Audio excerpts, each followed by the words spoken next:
Welcome to the podcast. Hello, how are you today? I hope you guys are having a great time. I am your host, Mitch Corbett, and today we have a unique character on the podcast. His name is Dr.Stevil, but I know him as Steve Zmijak. He is a character that goes to Comic-Cons and wrestling shows, interviews all the stars. He's also a former cruise staff worker. And he also did some time in the Royal Canadian Military as well. So we talk all about that on this podcast. So stay tuned for the next episode. For this episode, there's lots to talk about, lots of great stories, and I hope you guys enjoy. Cheers.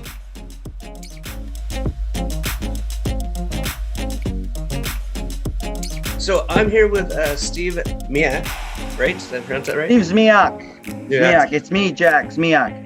You know what? Just call me Steve-O. Okay, don't butcher my last name, you weirdo. Okay.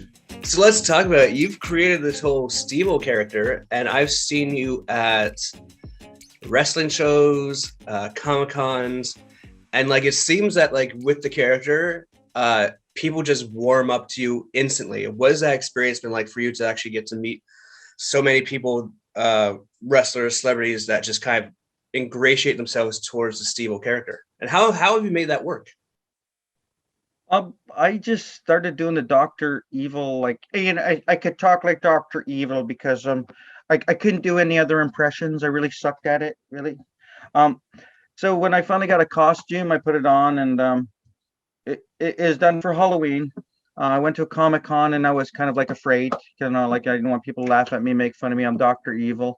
But once I walked in, I kind of stayed in character the entire time. People seemed to like it. And I kept doing it, and I kept staying in character, and I just threw out the jokes and whatnot. Actually, I was really mean to people. They just thought I was funny because I talked like Dr. Evil. Like I go, a-hole, and they're like, oh, that's funny. No, I really mean it. You're just a jerk. No, I'm just kidding. I didn't really know what I was doing to other people. I was just being me, a fan. And I was also, since I was in Dr. Evil, I stayed in character because I figure if I was going to Comic-Con, I saw, say, Wonder Woman, I want to like talk to Wonder Woman. It's like, get that, hi, I'm Wonder Woman, not like, yeah, hey, how you doing? I'm Wonder Woman. You want to get that experience, right? Mm-hmm. Has it surprised you how over it got? It did. I didn't really know. A few weird, like I started just interviewing people, and the reason I did that, it was like, well, first of all, I was interested in what they want to say. Like, let's say I went to Comic-Con, I saw a Joker there who draws, right? So I want to know what his story was so I could share it, because I can't really tell a story, or I couldn't tell a story. So I figured if I get a video, I could show people. So I talked to anyone that I thought was really interested, and that was pretty well anybody that, anyone out there that had talent I want to talk to. And then celebrities, I started talking to them just to show people that these guys are approachable, because I'm intimidated by celebrities, or was for a while, and that seemed to get off. And then when I go, hey, I'm Dr.Stevil, and people go, oh wow, it's you! I finally get to meet you. I'm like, what? What do you mean finally get to meet me? I'm nobody. I'm just me. So it's weird. And it took me a long time to figure out that I was actually providing something to the community. So how long have you been doing this for, and what are some of your favorite interactions been? Oh geez, there's way too many interactions to find a favorite. I've been doing this for a long time. Like the Dr. Evil voice I've been doing for a very long time, like over 10 years or so, more than that. Like way back, when I was in Afghanistan and stuff, working with the Belgians. They seem to love Dr. Evil. I don't know, probably because I'm from Bruges. That was when I first got my costume. I had the locals make me a nice costume like Dr. Evil, and it just took off. But when I wasn't Dr. Evil, like or even when I was there, I was still like afraid, because I never got support to be entertaining when I was younger. It was always, but with the rough crowd, it's like, oh, you're being stupid, right? And family that's got no imagination. So it took me a while to get comfortable with freaking doing this in public.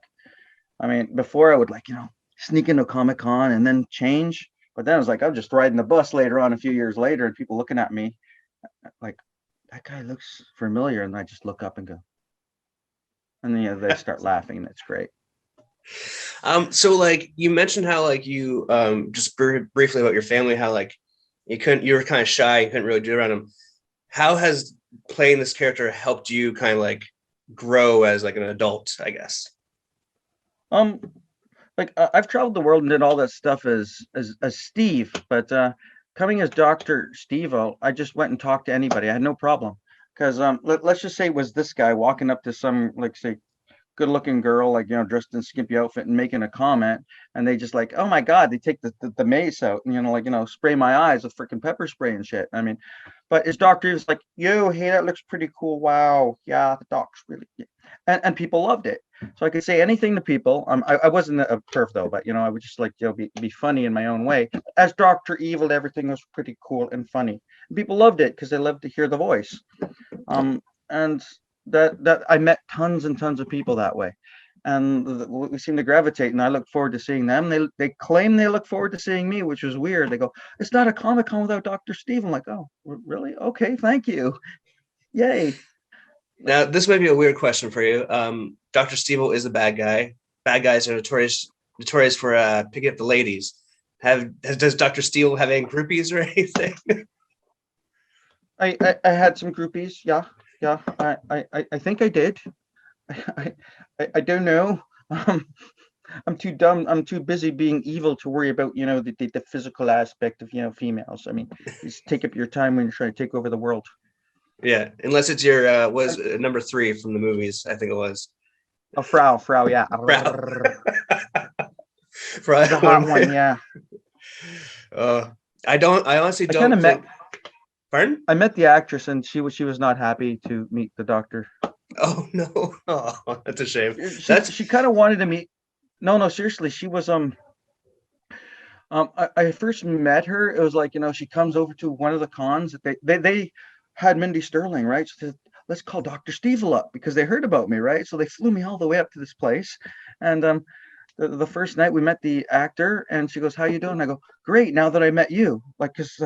And she didn't notice, but I noticed her rolling her freaking eyes when I said that. It's like, I was trying to compliment. I'm kind of happy. And what she didn't understand is my character. When in public, I stay in character. I don't break. Mm-hmm. So during one of her interviews, I was there as Dr.Stevil, a fan, asking questions and stuff, right? It was cool. And she seemed quite really harsh and curt with me. And my buddy, who was like, hey, what did you say to her? What did you do? I go, I don't know anything. I didn't do anything. And she later sent an email saying, yeah, we like Dr.Stevil, but he's got to get out of character. And I thought that they're going to send me home. I was really freaking worried. But then I got another email saying that this guy is awesome. He's going around talking to all the vendors. He's buying stuff. He's interacting with all the fans. Because as I do when I go to Comic-Cons, I just talk to people because I like talking to people and entertaining and just being a fan myself, right? So as a fan, I want to give people that same experience. So if you're talking to Dr. Evil, you're going to talk to Dr. Evil, okay? Sharks with freaking lasers and, all that kind of stuff. So, obviously, you're doing the character and you're doing it as an homage to the character of Dr. Evil from the Austin Powers films. What is it you like about those movies? And do you have a favorite film? They all kind of they all got their great parts. The thing about Dr. Evil is that he's not really a clumsy idiot. It's the people around him that do the shit. That make all these problems, and he's just sitting there reacting most of the time. And that's what I'm like, I know that I've been in that kind of situation before with all these people that are extreme, and you just gotta stare and not really say anything. So. It's almost likened to being a young wrestler in the locker room for the first time. Yeah. Oh geez. Yeah. You mentioned that you're trained by Tiberius King. Yeah, so I was trained by Tiberius, and then I had to leave Neo for work, and then I spent the past 2 years working wrestling in Newfoundland. Came back, was trained with Tyson, and COVID knocked that out. So I don't know what's. Yeah, you recorded my first match, which was with Tiberius. That was a Crossfire? No, that was in Barrie, whichever one runs in Barrie. Remember I bugged you for the video and you sent me a nice high quality video? It's on my YouTube right now. It's the first match I ever had. Oh, cool. So thank you for that. I really appreciate that. I had a vertical one that looked awful. And then you gave me a nice... Man, Oh, no problem. I love doing camera work. That was my first love. The reason I started doing Dr.Evil at Stevil at cons is I want to get work doing video editing. So I couldn't really afford to hire an actor or host, so I just did it myself and went to talk to people, and then I edited all their everything they said. I edited with B-roll footage, and it just seemed to take off on its own. So I became a character. So let's talk. So like so I'm a video producer as well. So I love the camera work and everything. So what makes you? What is that? What is it about that process that you enjoy? I like telling a story. You get someone's telling the story, and you got some really cool B-roll footage to make the story exciting. Well, if you go on my Stevil on YouTube, I mean, my early stuff is like a lot of B-roll. Like I'm talking to Richard Comey about Captain Canuck, so of course we were taught, all right, you get the B-roll of his like merchandise and stuff, because that's all I had at the time. Until later, when I got more stock footage, I would start using that. It's just a great way to tell a story, to tell someone's story. I love it. But then, of course, just lately, as I got older and started losing time, I just started going live videos and let's just see what happens. So for me personally, I've gone back and watched like some of my young stuff from like very on in my career and even in college days. And I'm just like, okay, lots of lessons have been learned throughout the career. Do you have like a favorite video that you've produced? Yes, I have. It's actually Behind Evil Blue Eyes. You ever hear that song by Limp Bizkit, Behind Blue Eyes? Yeah, isn't that a cover of like another older song? Yeah. I was in Afghanistan and I had the costume, and my buddy who just got this brand new camera, he goes, "Hey, why don't we do a video?" I go, "I got an idea. Let's do this Behind Blue Eyes." And I knew this. They also had regular people that had musicians, right? So I had a buddy of mine. He re-recorded that because I go, I'm listening to Limp Bizkit stuff and it makes me want to kill myself. It's so sad. So I got him to just do it a bit more upbeat. And then I went over around the camp on my time off with my buddies, and I filmed Dr.Evil, lip syncing that song. So it's kind of like he sang it originally, so I was lip syncing it like no one knows what it's like to be the bad guy. I did a lot of freaking footage, and it was just amazing. I love it. It's one of my favorite pieces. Behind Evil Blue Eyes, it's like Dr. Evil running around and hiring bodyguards and being picked on all the time until at the end he wins. It's one of those type of videos. It's funny. I made it as funny as I could because it's great. Sadly, people over there always thought that I was actually singing that, and I'm like, "But no, man, don't put me on the spot. I can't sing." So the reason why I want to talk to you, because I think there's a lot of similarities between yourself and me, because you are into wrestling, I'm into wrestling, you video produce. It seems like a huge comedy fan. I'm a huge comedy fan. But also I want to speak a little bit because for the longest time, I knew you as this character, but then we became friends on Facebook, and you posted photographs of you working on a cruise ship back in the day. And that's where the meat of my career from as a video producer has been. And it's hard to talk to people in my life about ship life because they don't understand it. It's hard for anyone to explain it. So what was your experience on ship life like, and what did you do on board the cruise ships? Which company you worked for too? I was a photographer, and it was the best time and the worst time of my life. The best time is same. I think I was about it was 93. I think I was in my early 20s. Oh, bro, you were in the wild west of the cruise ship life. Oh, I have so many questions. Why do you say Wild West? Because I joined cruise ships in 2010, so almost 20 years after you went in, and wow, we heard distant rumors of how you'd just be able to walk around passenger cabin in a t-shirt and shirts, and you'd be able to sleep with passengers, and it was just a crazy time. Those are just rumors and stories I may have heard, but so enlighten me, please. You're not allowed to get caught sleeping with passengers. You get fired. It's as simple as that. You have to find ways to get around the rules. So we're going to put it this way. If there was a fire on the ship, I knew every fire escape and every stairwell on that ship on the Sensation, because I also knew where the cabins were and according to where all these stairs are. As a photographer, right, I was dressed up in a tuxedo. I had hair, a bit more hair at the time. and we'd have access to talking to a lot of people. And once in a while, you'd meet a passenger. And I tried not to date crew because the crew members are always there. As a passenger, you and the passenger see you give like 3 or 4 days of your best, right? They can't see you at your worst. So it's amazing, right? So you're always on. So if you do hook up with a passenger, what you do is, all right, if you want to get together at a certain time, leave the door. Make sure you get the cabin number right. Okay, leave the door open, right? Like not wide open, but just like slightly open. So then you find out where the cabin is. You kind of go through the crew stairs, because crew stairs all over the place, as you know, right?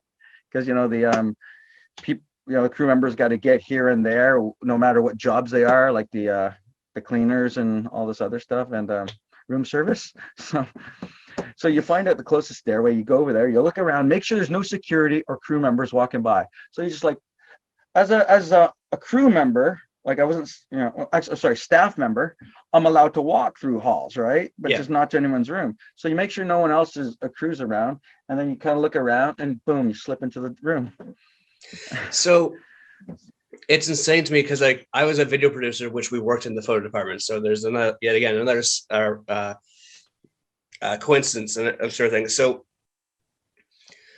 when I try and describe to people like how much we actually work, they don't always believe me, but it would be like 10-hour days followed by 5-hour drinking nights sort of thing, and then going back to another 10-hour day sort of thing. Like you posted some photos recently of you guys in the crew bar.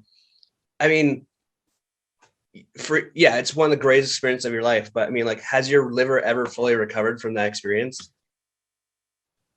It did. And then about a decade later, I went to work in Afghanistan, Kabul, and at the airport, it's international camp, and every single nation had their own little bar there. So I kind of tried to relive the old glory days for a few years. Just after work, we'd go and we'd drink, and that's when I decided to give up drinking on a mass scale. Now it's only socially. I got it all out of my system. But yeah, it's great. The beers were like 50 cents a beer. A mixed drink was $1. We had by the time I started, it was like $1.75 a beer. So that's oh geez, early 90s, right? So like 50 cents a beer. So you could just go there with $20. You buy a round, and you're good for the whole night, because someone else is like, oh wait, my turn to buy a round, and someone else will go buy a round. So you just buy one, and you're good for the night. You're hammered. I think some of the best memories I've ever had is just not even when there's a party going on, but you're just there with your mates and you're, buy around, and like you're just talking the entire evening. And you're not even like you've forgotten about work. You're not bitching about work. It's just like you're having these great conversations. And I don't know, do you have a similar experience? Yeah, I find those are the best times. When I go to get drunk, I don't. When you just go with your buddies and the drinks start coming in, that's when you're relaxed, right? You're talking about all the good times, and that's when things start to get really fun. Those are the most memorable, even if you can remember those moments. And formal nights, as you know, are our busiest nights. We had a photo manager called Truman on the Carnival Cruise Lines, and what he would do every formal night is he would buy a case of beer for the photographers, because we're working our asses off, right? So we're out there taking pictures. The guys are printing, they're printing the pictures, and some people, unlucky souls, get picked to put up the pictures late at night. So we get to have a few drinks there, and then after most of the photographers are done, we go up and finish off at the crew bar. And of course, everyone on formal night is up there just like having a blast, as you know. I think post formal nights was always the time to go, and because you're so exhausted and you're so tired, you just don't care about anything. And then you're hoping the next day is a sea day, but if it's a gangway, then 2 or 3 of them are probably dipping out a bit early. Now, did you do 3 and 4 day cruises or 7-day cruises? I've done pretty much. I did 8 contracts, so I did a lot of different cruises. Okay, to us, a contract was 10 months. 10 months? For a contract, yeah. Jesus. Ours was 6 by the time I started. Okay, well, I can see doing 10 months. My first cruise ship was the MS Fantasy, which has now been destroyed. They took it over to Turkey and they ripped it apart because they sold it. That was good. It was 10 months. It was 3 and 4 day cruises. First out of Miami, then out of Port Canaveral. And that's just 3 for and 4 10 day months. cruises. That's the same rotation for 10 months. Yeah. How do you not go insane? So, I did Panama I Canal was for 6 insane. Of months and course I I was always insane. wanted to. That's what it was like. It's Groundhog Day again. That's why the alcohol came in. And on those days, 4 hours in port is considered a day off for us. So in 4 hours, you learn how to do something quick. You learn how to take those tours, come back, or talk to the taxi driver and get out there and hit the beaches or wherever you want to go, or scuba dive, and just make sure you're back on ship in time. Except for Nassau and Freeport, we kind of stayed there all night, and Charleston, Charleston. Somehow we got back to the ship. We don't know. Did you ever have like a favorite place? Like, I know, did you ever get an overnight anywhere? And did you have like a favorite overnight place? And overnight is when the ship's docked for the night, guys who are listening. Yeah. We did that in Nassau. Nassau, Bahamas. Just rum. It was fucking good. We docked there overnight. We had a nightclub called Napoleon's, which a lot of people went to. There's a lot of drinking is like flowing. And there's one time I met a passenger, and we decided to go to Crystal Palace for the night. And we're coming back early in the morning to hit the ships. And the cab driver says, "You missed the ships." What? We're like both freaking out. Apparently, this cab driver has a sense of humor. He thought it was funny. Poor girl was freaking out, and so was I. But yeah, it was good.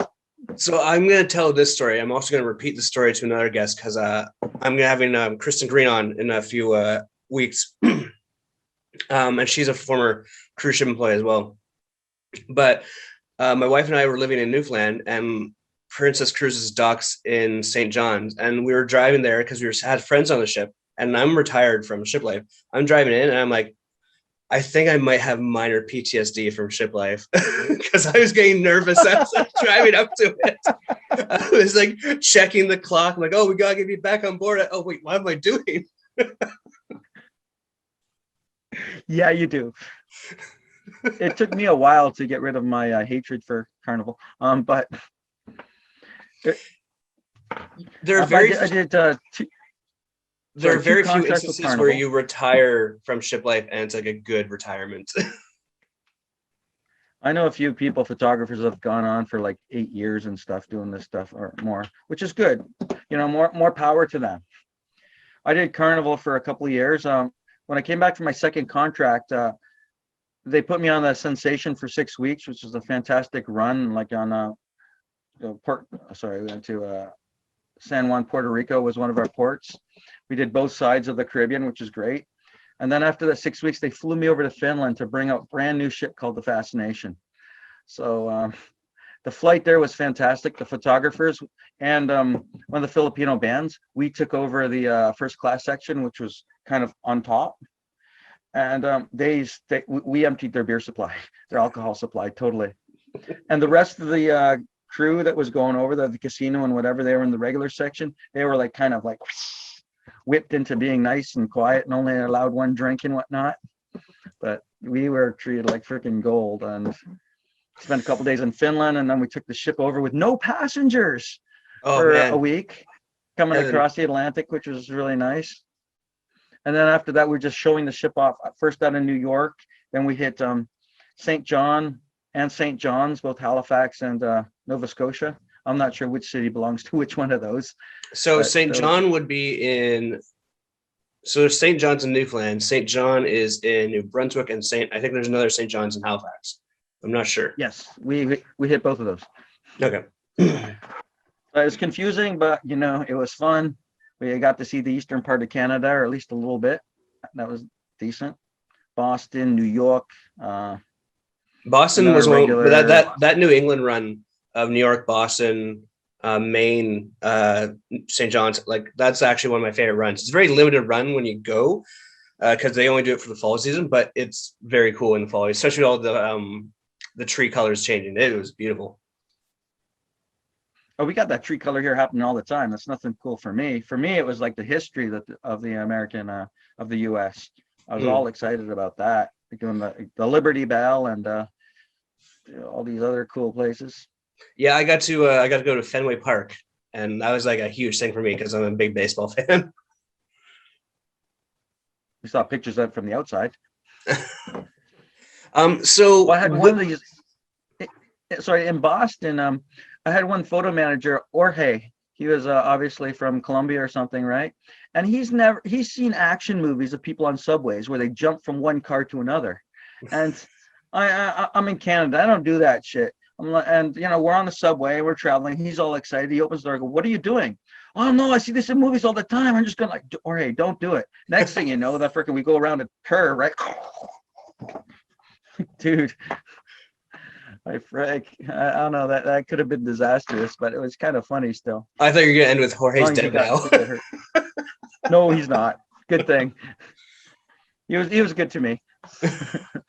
Yeah, it's strange. Like, so you guys did 10-month contracts. Did you guys have the same manager for 10 months, or did you have rotating? And how? I remember that being really difficult for me because you'd have like this great manager, and then someone comes in and tries to change everything up, and you're like, "Oh, this experience has been ruined now." Yeah. We did have rotating managers. On the Fascination, I had this manager called Jose Chepe, we called him. He was not a very nice person. He was Spanish, and most of his photographers were Spanish. Me and 3 other people did not speak Spanish. Me, Evan, and Christine. I think Christine spoke a little bit of Spanish, but we didn't speak it. And he pretty well spoke mostly in Spanish to his crew, which was cool. So me and Evan decided we want to meet some other members, and they did look better too. Casino and the dancers. Chepe seemed to take offense to that because we weren't hanging out with photographers. So he started like kind of punishing us. Like when we had time off in Finland, it's like, "Okay, you guys got to clean the lab." "What do you mean? The ship's not, we're moving. Why do we got to clean the lab?" "You guys have to clean the lab." And they went on an official tour sponsored by Carnival and whatnot.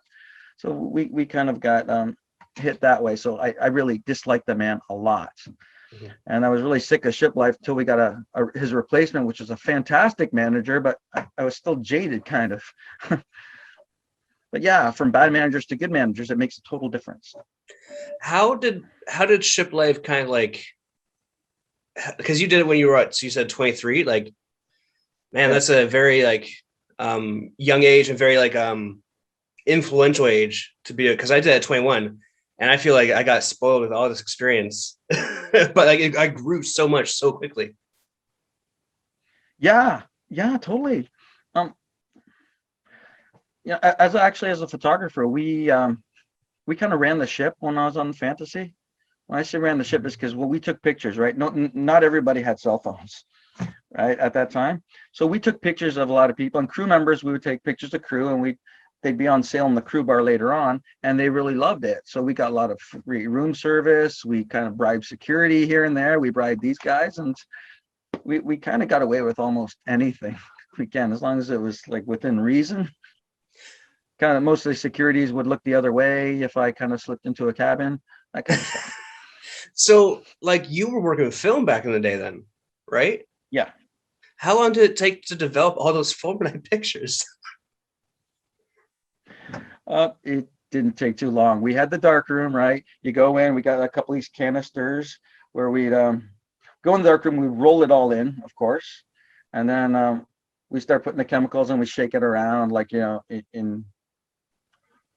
we load the film into the canisters in the dark room. Then after that, we like just switch with the chemicals and stuff and shake that off in daylight, right? And then after that, it's done. It didn't take too long, maybe about half an hour or so. And then they just it dried, and then we start printing as soon as we could. It was a big turnaround time. It was quick. Yeah. With by the time I was there, we had digital, and it was like we had to do like a 500 or 400. Well, I say I was part of the photo department, but I didn't take any photographs. I was a video producer. So I'd see them there just like printing off like 400 photographs a night sort of thing. And just, wow. Have you ever thought about going back on a cruise ship as a passenger, or have you? I did. Did you bring Stevil with you? Did you bring Stevil with you? No, I didn't. I went back geez, I think it was like a 2011 or something. My buddy that brought me on the cruise ship, he was getting married on a ship. So I went over there as his best man, and I was like 10 pounds heavier, and so was he. So we were kind of got back on the ship, and every time I said I'd enter those, contests and win those trophies that I heard about so much. As soon as I became a passenger, it's like, no, man, that seems like work. I just want to hang out my cabin, drink at the bar. Nope, not going to enter the contest. Not going to do that. No. The thing I said I would do, I didn't. I just wanted to relax. Yeah, my wife and I it wasn't traumatic anymore. So my wife and I, we met on a cruise ship, and so that we were one of the few that made it out of that sort of lifestyle sort of thing. And like we've talked about like going back on a cruise ship as passengers, and I'm like, yeah, I'd go. I mean, like, but like we're totally gonna try and get away with everything we can possibly get away with, because that's what passengers can do nowadays. So yeah. Passengers do. They try and get a lot of free stuff. There's one time there's a big lineup by the purser's desk, and there's a couple ladies going, hey, what's the lineup for? I don't know, but it seems important. Let's go. And they want to complain so they can get like discounts on this and that. That's the kind of mentality a lot of them had. So no, I'm not going to be. I understand they're on vacation, but I don't mean get away with stuff like that. I mean like sneaking into like crew bar and like making friends with like a crew member. Like, hey, can you get me X amount of beers for this amount of money, sort of thing, and bring them to my cabin, sort of thing. Like pay them off. I'm not going to be. There's no way in hell I could ever be that passenger that's at purser's desk and just complain. That is. Yeah, no, absolutely not. That's as a former employee on a cruise ship, that is, if you were that type of person, you're going to hell. That's your penance. I agree. Yeah, I would never do that. I would kind of help out crew and whatnot. I wouldn't be cruel to them. And back in our days, we didn't have security booths you walk through, because I guess now people have to go through scanners and whatnot. We didn't have any of that. Okay, that was sweet. I told her that we go into port, we pick up some alcohol, we sneak it on. I told my wife, like, if it's a formal, if we're there and there is a formal night, which I think most ships have now, like t-shirt, shorts, muscle beater, like we're not like you can get dressed up. I am not getting dressed up. I'm going to get dressed down as much as possible and like take photographs and just annoy all the tidy people that might be there. Now if I go again, which me and my friend Karen, I met her on the ships. We plan on going again one time. I'm going to bring my Dr.Evil outfit for formal night. And of course, I'll just like walk around going, hello, Captain, how are you? Yeah. Be careful the photo department doesn't ask you to like be a model for them and sit at a backdrop, take photographs with passengers. Oh, I won't do that. Are you kidding? I've done my penance in time with that. No, I'm saying watch out the photo manager, be like, hey, we can make money off this guy. Can you model for us? Not knowing you have any experience. I'll ham it up. I love it. Yeah, it'll be fun. You guys give me a couple of beer or something, or give me a couple of free photos. Sure, I'll help you out. Yeah, for sure. So like you have this experience on cruise ships, and like, I mean, for me, it was vastly influential for me to be on that. But then you mentioned that you went to Afghanistan, and I've seen pictures of you. I don't know if it's military or not, but like, can you give me that idea of what brought you to Afghanistan, and were you serving as well? I joined the Canadian Forces as a reservist while I was in Vancouver. I tried to go over to Bosnia and whatnot, but Vancouver seems like when they post reservists and stuff, they start from the East Coast and move west. So we kind of like get the scraps of what's happening, especially when I was in the signal department. But while I was on my lineman course, so I was a signal lineman. So you climb up telephone poles and you'd like set up fiber optics and telephone wires. There's a civilian company called CanCap. Not the one that Trudeau was involved in, the CanCap, and they were looking for civilians to do the job for the military in Bosnia. So I'm like, I signed up for that right away because you had the connections with the military. So they took care of all my paperwork, and I went there. And why? Because I was never there before. It's like, I've never been to Bosnia. Let's go. Should be cool. Spent about a year there. I was only supposed to do 6 months, but spent a little longer than I should have there. which was really fun. I met a lot of fantastic people. Did some touring, and of course, because of the ships, I had the travel bug, right? So and then while in Bosnia, you get some vacation time. So instead of coming home, I decided to travel to other countries like Germany, because I've never been there. Did Poland tour. I mean, and that led to Afghanistan about a year later after I left that contract, because the former boss that I had, they recommended me. So I went over there for, I think it was a total of 5 years or so. First at the airport and then at headquarters with the Americans. That was also fantastic. Kind of like the ships, except, because there's a lot of rules and stuff. And you don't really want to leave the camp because it's not safe. Most of the Afghanis that I've met when we did leave camp, because we do, they're just regular people that just want to show you that they're good people and they just want to support their family. It's the extreme ones that they talk about the news that like to blow shit up and hate us all. But the rest of us, they prefer us alive because we can spend money. How so like on the cruise ship, you were a staff member and you got to see there's officers, staff, and there's crew. And then did they have that dynamic when you served as well? Yeah. I was a civvy. It was cool. Except for my boss, who was a bit of a dick when I was at the airport. The American military, they treated civilians really well.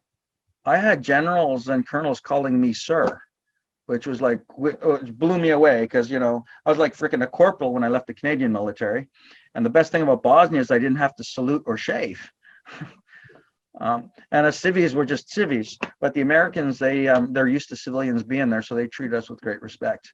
There's something fantastic because I had a Marine guy every morning who'd say, "Hoo-ah, sir!" Hi, dude. It was kind of cool, man. It was fun. Great freaking people. I love the American military. The soldiers there are all fantastic. Plus, one or two dicks, but I think that's the thing. I think a lot of people don't understand about people who are in the military or who travel, sort of thing. Like I know, like you see it online and you see all the time where people just complain about, oh, this person or these people are bad because they're associated with this. And it's like, you don't know those people. There's nothing further. And I feel like having traveled, even just on cruise ships, you get a greater appreciation for like others people's like situations, sort of thing, and understand like, oh, they're not all bad. It's situational, sort of thing. What is probably the greatest like lesson you learned throughout your travels? And was it maybe that? I've people are all fantastic. They're all pretty well the same. Everyone just wants to live a good life. They want to show everybody that they're good. This is on the cruise ships, right? Like, we met the Filipinos, the Spanish people, from every nation. When I was over at Afghanistan, it was like I worked with like many people from different nations, and they're all great. Everyone loves AC/DC. I'm just gonna put it there. It's a lot funny when you see the freaking Slovakians rocking to AC/DC. Music, drinking, everybody's fine. There's like the big history that the Turks don't like the Greeks, but they're working together fine on our camps, right? They're buddies, they're great. So yeah, just take politics out. Everybody's nice, everybody's good. And see, white people here, I'm going to say white because a lot of people just don't understand. But we're white. We can talk about white people. Yeah. They say those guys are terrorists. When I say terrorists, I don't mean the good people that I met. I mean the people that are really out to kill me. I know that. Other people just take it and like, you're talking about the whole group. No, I'm not, man. I know what I'm talking about because I've been there, and these are fantastic folks, but terrorists, I'm talking about the really bad guys, the want to kill me. When this job is to kill me. But so did you have any run-ins with those types of people that wanted to kill you? Not to my knowledge. There was one really scary thing. I kind of went on a little tour of Afghanistan with this girl that was part of the she was training the military police or training the police over there in Afghanistan. So on a Sunday, she took me on a little tour. I went to the Queen's Palace. It's this old blown out palace.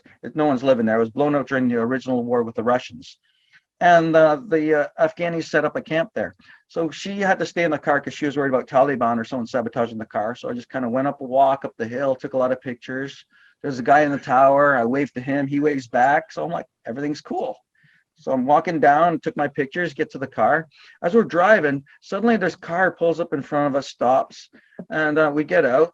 The guy's looking at us, and then we look around. There's a bunch of soldiers just coming down from the hill in all sorts of ways, like surrounding us. They were not threatening. The weapons were up, right? They were not like pointing like you see in movies where so we're like, hey, what's going on? He goes, who are you guys? And she kind of explained who she was and said, yeah, we're just here touring. He goes, oh, next time let us know. We thought you guys were Taliban. Oh. Yes. So if they're like some Americans that shoot first, ask questions later, we would have been gone. But they were not non-threatening when they came and confronted us, which was great. But like, I feel like that's a misconception that, you know, Americans would be shoot first. I mean, it seems like from what you're not telling all. me, like You'd they're have all like one or no, a lot of them I met were great, but there's a couple ones we've seen that were just like total assholes, not knowing what's going on, so they panic and they do stupid shit. Oh, really? Wow. So so there is a stereotype that is, but they don't show the ones that are good, which is weird. I hate No, that. because they don't make the news. Why would they? We were over there. We especially in Bosnia, we when we weren't like working on the camp and stuff, a lot of the military, Canadian military, went over and helped rebuild schools in Bosnia, you know, that were destroyed during the war. That's what they were doing in peacetime. And some of the officers and stuff, they were doing similar stuff in Kabul, Afghanistan. They were also working with the locals to help build up their little society in their little villages. You know, bringing water, you know, helping all that stuff, you know, help them build infrastructure. We don't see any of that because it's not newsworthy. Well, I mean, it's news. It's just not the news that we're accustomed to nowadays, and I think that's why I don't have cable. That's why I don't watch the news. I can't. It's not real. It's like reality TV now, and I just can't personally deal with that sort of thing. Because of the media, I was kind of I thought that I was scared going to Afghanistan. I really was. I mean, I thought they'd send us over to Dubai. And then they put us on Indiana Jones Airlines because, you know, it's like being held together with tape and shit. And I'm going to my seat, and the guy's like the male air steward just telling me to sit there. I go, no, but my seat's that way. No, sit there. He's just pointing. I mean, this is like sit anywhere you want. The ticket was just a formality. So I'm kind of sitting next to a window, and I'm kind of thinking these guys are going to fucking throw me out. I was worried. And then we get to the airport, and it was before we built it up. Everyone just like gets off the plane. We walk across the tarmac, and it was totally in shambles. Was I worried? Yeah, because I didn't know what was going on. But after being there for a while, I love the people. They're all fantastic and friendly. And then it occurred to me when a person I knew that I really respected saying, Afghanistan, I don't trust any of those Muslims. I go, why would you be afraid? None of them, they're normal like you and me. Dude, I get the same reaction when like I talk to like people about America, and like a lot of Canadians, as you know, probably don't like America, but some of my best friends are Americans I've been on ships. They're fucking incredible people, and I love each and every single one of them. And like, listen, I've had to deal with passengers who are from America that are bad, from Russia, Australia, just one bad example doesn't make the entire rest of them bad. And I feel like that's a missed representation of, you know, how people see each other these days, and I hate it. Absolutely. I love my American brothers and sisters. Fantastic, great memories. There's also something I noticed about passengers. There's one passenger, he just like seemed like a total dick to me when I remember. But then after I kind of like humored him and stuff, suddenly nobody else could touch me. It's kind of like you had to break your balls first, and then next thing you know, oh, I like this guy. We'll take care of him. I think some of them had that kind of mentality too, which is interesting. Yeah, I bet. This is so. I always host like the photo draw, so we do like these raffle prizes for photo. And there's this one guy who was just like, he was the most annoying like human being. He had like, this is back when Trump was running, so he had the big MAGA hat on and everything. And like, he wasn't from America. Great time. He was shit. He was an immigrant actually, and he had this hat on, and like and so we got like a kid to like do the draw for us, like and he's just over top of the bag, like pick my name, and he won. I was like, fuck's sakes, god damn it. Like, what? But this guy, and he's already paid for everything. So I don't know why he wanted to get the free shit. It just, one of many Because it's random free. passenger experiences. It's been a long time ago, but I've had both good and bad experiences with passengers. And you know what's Sometimes weird I was in is the I wrong because remember, when you're young, you got an ego. So and you know what's weird? Like, as I've grown older, I remember the good experiences more than the bad ones. so do I. And So do I. I will cherish those, and I will cherish the relationships I made. And like, you have all these relationships. So like, when you left a contract, did you or had to leave the military? How do you guys keep in touch? Or like, has the internet the increase like Facebook, has that helped you guys stay in touch? Have you found a lot of these old relationships? With the military, yeah, internet was starting to get good over there. So you get each other's emails address. But on the ships, I joined a couple of things called, I used to work for Carnival in the 80s and 90s. And I started posting some pictures. So I start, catching up with some old friends I haven't seen in years. Wow. And we're just sharing good stories. Same with ex-Holland America. Because after Carnival, I went to work for Holland America for a couple of years because I never did Alaska. And that was my biggest thing. I want to go to Alaska. So I just joined that page too and start posting pictures. So getting in touch with a lot of old friends. How cool has that been? Getting in touch, or? Yeah, like reconnecting with these people that you had these like relationships with. Like, I mean, cruise ship life is like I said before, and we've talked about it, like, people, I guess normies, don't understand, that type of lifestyle. But now you're getting to reconnect with these people, and they probably have families now and everything. So like, that's got to be a very rewarding experience. There's a few people. Yeah, there's a few people I've connected with that are still together from the ships. Well, that's awesome. And that gets me right there because like, that's amazing. I remember hanging out with these guys, and now I find out that they haven't been married and they've stayed married. This is back in the 90s. So yeah, they've some people have really made it work. Me, I'm a new guy, right? I mean, I wasn't really popular with the women, so suddenly it's like, now I'm getting popular. It's just cool. So I was kind of like a bit of a whore. It's just what I was, and I kind of like that lifestyle. And then, I met some girl. It's like, no, that's wrong. Like, what do you mean it's wrong? Oh, fuck, relationships. Listen, there's like, you like, I know I have friends who are female and male that were both, very exploitative in their in their personal lives on ships. So, and you can't judge them because they're on a ship. That's not real life. Yeah. It is a very isolated lifestyle that you live, and now like, I know that they are retired from ships, and like, boyfriends, girlfriends, husbands, wives. I mean, it's like, that's when you're young, you're dumb, and you just have fun. Like, you're allowed to have fun. You're allowed to have those experiences. So Steve, we'll kind of wrap it up here. You have all these life experiences. Have you had any chance to like kind of give back to like the youth by any chance, or is that something that might interest you? What do you mean? What you mean, selling kids or what? No, I mean, like, by sharing your stories and like sharing your experiences, because like, you are so well traveled, and you have all these great relationships and stories to tell. I just feel like there's an opportunity for you to be like, share these stories and like, maybe educate younger people or people who are going through like rough times, maybe. I would if I could. I mean, online, when I see all the haters, I try and, go over there and tell them, hey, man, this is not right. Stop bullying, stop doing that. And suddenly I've been like, a pariah for a lot of people because I don't want to. I'm trying to preach anti-hate and anti-bullying. And it doesn't matter what side of the spectrum you're on.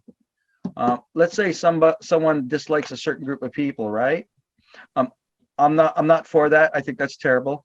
But if they just like, dislike someone in private, that's their business. But then when people find out and start attacking the person, I'm saying that's wrong.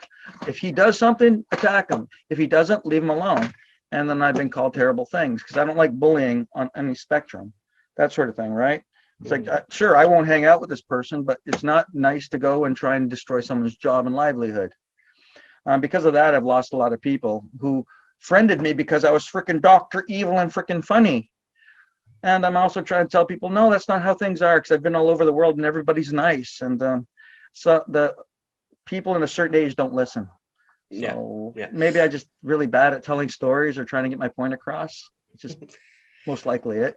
All right. And so speaking of stories, I want to get 2 stories from you before I leave. So first off, I want to get your favorite wrestling memory.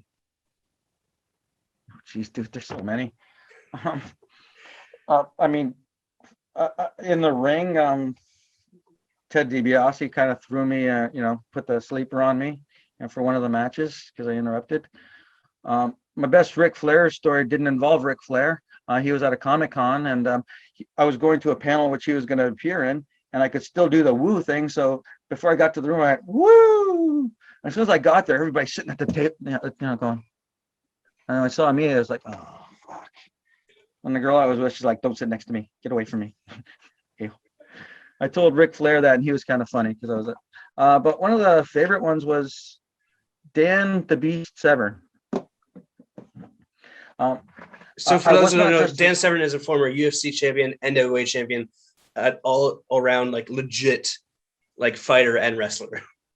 He was the first one to win in a legit competition where he had to fight 4 different people in one night. When there was only 2 rules, no eye gouging and no kicking in the jewels, I guess. Biting mustache was another one. And a legendary mustache too. And yeah, he's one of the best people ever. When I first talked to him, go, hey man, I wouldn't mind interviewing for my show. He kind of like didn't care. But as soon as I changed to Dr.Evil and I went up to his table, his eyes freaking lit up, man. He was a big fan of Dr.Evil, the character.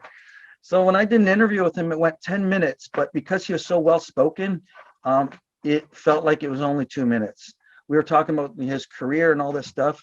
And I kept in character, right? But I didn't insult him. So he would kind of throw a couple things like, yes, you could understand that for world domination and whatnot. And that was one of my favorite interactions with a wrestler. I have many, but that's one of my favorite ones because he was a fan of Dr.Evil. And as a fan, you're probably like freaking out inside, like, don't screw this. So I guess that's the benefit of being in character is like you're totally zoned in. And my last question for you before we go to like where people can find you, and honestly, you're a photographer. What's your favorite photograph that you ever taken? Oh, geez, once again, we've done it so many times. I can't really remember. Okay, so do you have like a favorite location where you took the photograph, like a port call or anything?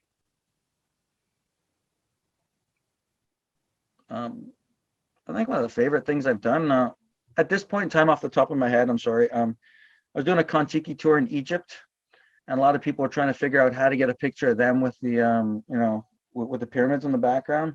So I just used my cruise ship instinct to go, okay, you're going to stand right here in the corner and we're going to get everything here. So I kind of set it up like I was on the ships and just like taking pictures for everybody. And the result was just fantastic. I kind of like that.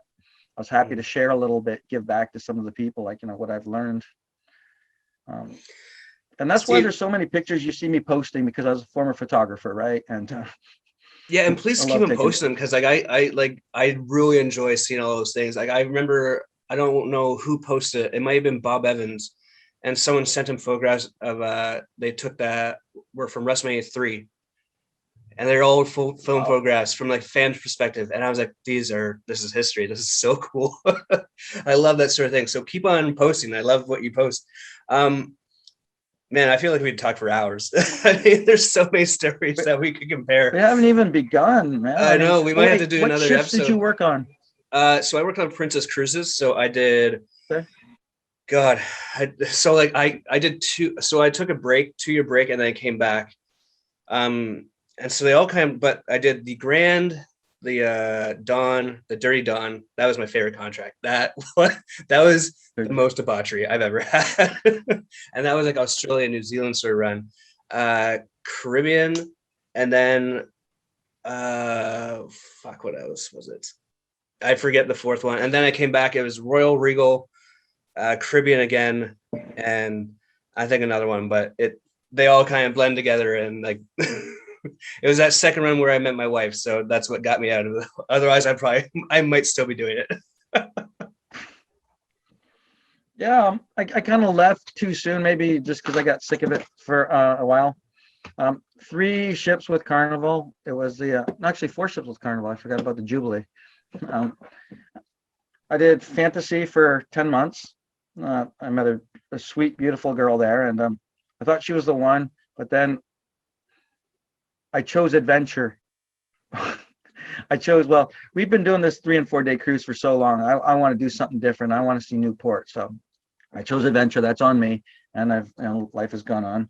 Then did Sensation for 6 weeks, Fascination, the Jubilee. And then I moved over to Holland, America and did the Nordam, which we went to Alaska for the summertime. And then Panama Canal, which was fantastic to do. I've never done that. I got major PTSD from Panama Canal. Let's not talk about that. Thank you. Well, you got to tell me. That was my last ship. That was my last contract. And it was like, when I first started, it was good because I had a manager. And then the manager that came and replaced the last manager, oh man, he was the one that broke the camel's back. He was just a complete and utter see you next Tuesday, as we will say.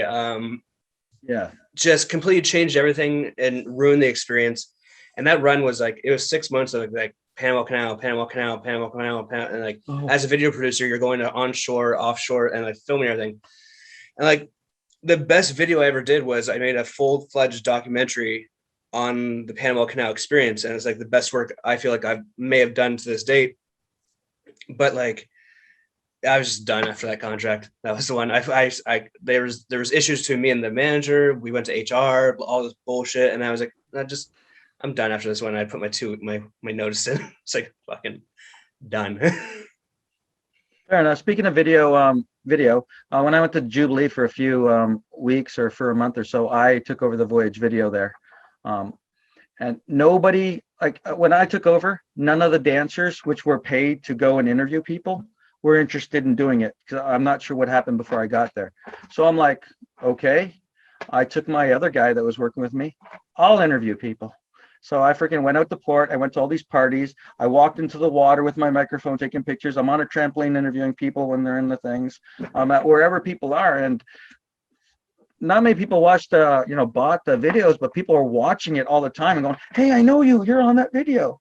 So after a couple of weeks of that, now suddenly the dancers are lining up. Yeah, we wanna do our job. We want to get on there now, and we want to do it. So I turn that around a little bit. I don't want to think that people are. I don't want to end my story on a sad note. So what happened with the end of my? I want to finish this because I remember that happened.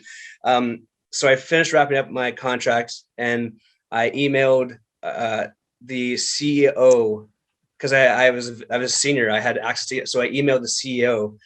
Because the entire photo department plus myself were being annoyed with it. So we made this letter. HR didn't do anything. Cruise director didn't do anything, blah, blah. So I emailed the CEO and the head of the photo department before I left with the letter saying what happened. And then I think it was 2 years later, he lost his job. So not to be petty, but victory for me. Karma. Yeah. It'll catch you in the end. Steve, thank you so much. Where can people find you? You got your YouTube where we can watch the Behind Blue Eyes video and everything. So tell us, where can people find you on Twitter, Instagram, YouTube, whatever? Chatting with Stevil on YouTube. So it's Chatting with Stevil, all one word, on YouTube. I'll look up Behind Evil Blue Eyes. You can see that it's the first video I really did on my own before I went to any school to learn it. So I'm really proud of that. I put most of my stuff on Facebook because YouTube likes to say, hey, this is, we own the copyrights for this. So once they start doing that, I'm like, yeah, screw you guys. Facebook is my thing. I can post anything I want. Steve Vil. So I took my name. It's like STEVE/VIL. That's kind of like my stage, Facebook page, which suddenly turned out to be my regular one because a lot of people started liking me and got a lot of friends on that. So I started posting a lot of stuff there. I do like the wrestling thing. I mean, you talked about that. We could talk about that some other time, how I got involved, how you got involved. We got to do beer sometime. Yeah, I think so. But I don't know if our livers can handle the copious amounts. I try every once in a while, and then I'm just like, I'm tired of going to bed. Oh, no. When I mean a beer, I go out for one beer and one pint, and it's like, all right, now give me a water. Yeah, give me like a nice pint of an IPA, and then like we'll be on our merry way, sort of thing. Yeah, because now if I decide to go get drunk, it's going to take me a few days to recover fully. Before it was just like you have to get to work the next day. Now, no, I can't afford to lose that much time. No, you really can't. All right, Steve, thank you so much for being on the podcast, man. Really appreciate it. Okay. Well, I hope you guys enjoyed that conversation with Steve Zmijak. Quite the storyteller, lots of stories to tell. And, as I'm doing this podcast, I think what I'm realizing is that I could talk to some of these people for a lot longer than an hour. And I'm hoping that maybe down the road, we'll be able to do part 2s and part 3s and part 4s and part 5s or whatever may happen. Again, you can reach Steve, or the best way to kind of check out his stuff is through his YouTube page, Dr.Stevil. I'll post links in the bio for you guys to check out. Otherwise, stay tuned for next week. We have another great guest, and I look forward to seeing you guys next week. Stay cool, stay classy, and stay fresh. I really need to work on an outro for this show. Anyways, till next time.